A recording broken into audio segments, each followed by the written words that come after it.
All right, this is Jasper and Addie's Roadmap to Success video, and the Guardians contacted us to primarily help them with Jasper. He's a recent rescue dog, and he's only been in the home for about a month or so, and he has a special situation where he has heartworm, so we need to work on specifically helping him stay nice and calm because he's about to get a shot where he needs to, for his medication, be calm for about 2 months. So we want to really focus on how to keep him nice and calm for the next couple of months, even though he's a young puppy.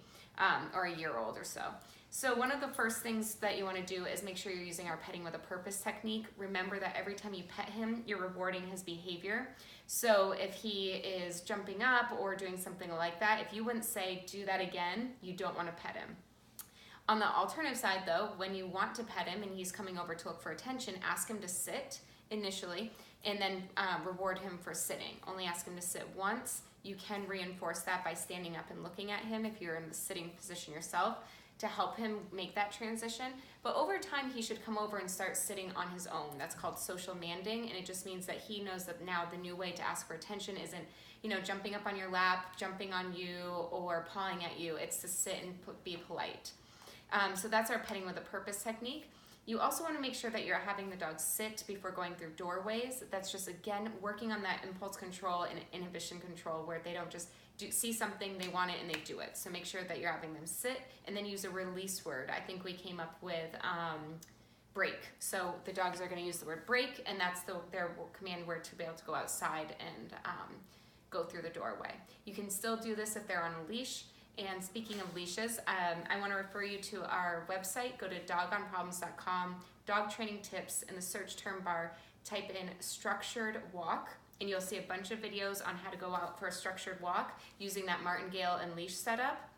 And you can see David and I do a bunch of different videos, so you'll see different aspects of the technique, and you'll see different dogs demonstrating it. So you can refer to that when he's gone through the hurdle and he can start going for walks again. Another important rule that you want to incorporate is using our structured feeding. Remember that they should stay behind the invisible boundary. You're going to use the escalating consequences to disagree with them if they were to cross the boundary, and then they get to eat one at a time.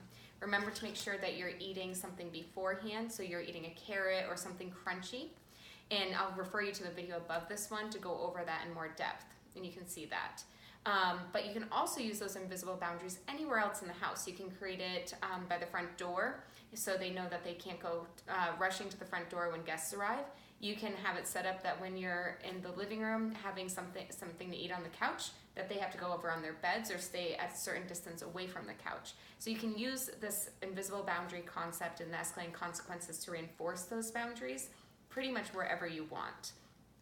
To help make sure that they're coming back when called, go ahead and start giving them treats each time you call them back. One technique that I find to be really helpful is have a couple treats on you when you're out in the yard and it's fenced in, so you know they won't be escaping and they're nice and safe.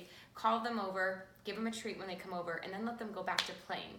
Usually we have a habit of calling the dogs over only when we're going to take away their freedom, meaning that it's all done playing, the walk's over, or they have to go inside. So the more times they get a treat for coming over when they're called, but they get to go back to playing or romping around outside, the more likely they're going to want to come over to you again and again. And this is great in an emergency situation. If they were to get loose and you want to call them over, they're more likely to just give up whatever they're doing to come racing over.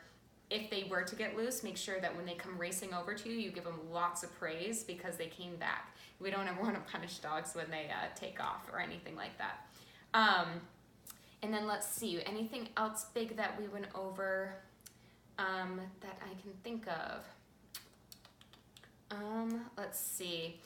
When we're playing the tug of war game, go ahead and start using the rules where you're going to teach Jasper to drop the toy. So when you're playing, you can keep playing tug of war. It's a great way to get exercise for him, but teach him to drop it. You can put a treat right in front of his nose like this, wait for him to drop it, say the word drop, and then go ahead and keep playing after you give him the treat. After a while, and he's being really good at the drop, you can just start playing with him again when he drops it, and that will be the reward. So you can start to phase out using the treats. And lastly, I'm going to remind you that everything you do trains your dog, only sometimes you mean it.